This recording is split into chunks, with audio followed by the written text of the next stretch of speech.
দেখো আজকের এই ভিডিও টাইটেলে লিখেছি আমি 0% লস 100% প্রফিট। কথাটা একদম সত্যি, তাই গালি দেওয়ার আগে পুরো ভিডিও দেখো, তারপরে বলবে হ্যাঁ তুমি ঠিক বলেছো একদম।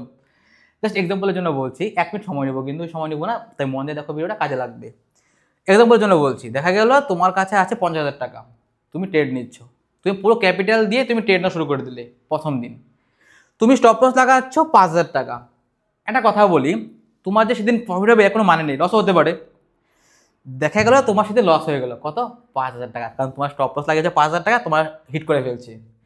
তারপর দিন কিন্তু তুমি কিন্তু 50,000 টাকা রেট নিতে পারবে না। কত রেট নিতে লাগবে? 45,000 টাকা দিয়ে। দেখা গেল তুমি দ্বিতীয় দিনও ট্রেড নিয়েছো 45,000 টাকা দিয়ে, তোমার স্টপ লস কত লাগিয়েছো? 5,000 টাকা। ওই দিনও হিট করে ফেললো স্টপ লস, আর থাকলো কত টাকা? 40,000 টাকা। তৃতীয় দিন যখন তুমি ট্রেড নিচ্ছ, ওই সেম পুরো ক্যাপিটাল দিয়ে ট্রেড নিচ্ছ, কত ক্যাপিটাল আছে? 40,000 টাকা আছে। তুমি 40,000 টাকাতে ট্রেড নিয়েছো, স্টপ লস লাগিয়েছো কত? 5,000 টাকার।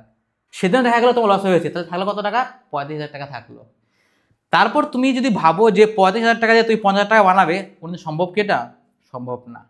আমরা এই ভুলটাই করি। আমরা কি ভুলটা করি, যে আমাদের ডিবেট অ্যাকাউন্টে যত টাকা থাকে পুরো টাকা দিয়ে আমরা ট্রেড নেই।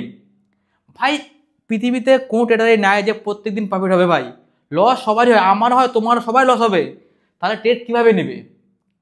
মনে করো তোমার অ্যাকাউন্টে 50,000 টাকা আছে, তুমি ট্রেড নিবে 30,000 টাকার। ওই 20,000 টাকা তোমার এক্সট্রা রাখতে লাগবে ডিবেট অ্যাকাউন্টে। ভাই তুমি যে স্টপ লসগুলো লাগাচ্ছ, মনে করবে যে তোমার 20,000 টাকা এক্সট্রা আছে, ওই 20,000 টাকার থেকে তুমি স্টপ লস লাগাচ্ছ। তাহলে কি হবে, তুমি 5 দিন যদি প্রপার লসও হয়, তারপরের দিনও তুমি সেই 30,000 টাকা ট্রেড নিতে পারবে। মানে আমি বলতে চাচ্ছি যে তুমি প্রত্যেক দিন সেম ক্যাপিটাল ইউজ করো ট্রেডিংয়ের ক্ষেত্রে। আজকে করলে 50, কালকে করলে 40, তারপরে করলে 30, ওই 30,000 টাকা দিয়ে কোনো দিন তুমি 50,000 টাকা বাঁধতে পারবে না, অসম্ভব। প্রত্যেক দিন সেম ক্যাপিটাল ট্রেডিং ইউজ করো, সেম স্টপ লস নাও, আমি গ্যারান্টি দিয়ে বলতে পারি তোমার কোনোদিন লস হবেই না। তাই আমি বলবো তোমার ডিবেট অ্যাকাউন্টে যত টাকা থাকবে তার 70% টাকা তুমি ট্রেডিং এ ইউজ করো, 30% টাকা তুমি স্টপ লস লাগানোর জন্য রেখে দাও। তাহলে দেখবে তোমার কোনোদিন লস হবেই না। এটাই হচ্ছে মেন কারণ ভাই, আমরা পুরো টাকা আমরা একদিনে লাগিয়ে দিই ট্রেডিং এর ক্ষেত্রে, যার জন্য আমরা ওই লসটা রিকভার করতে পারি না।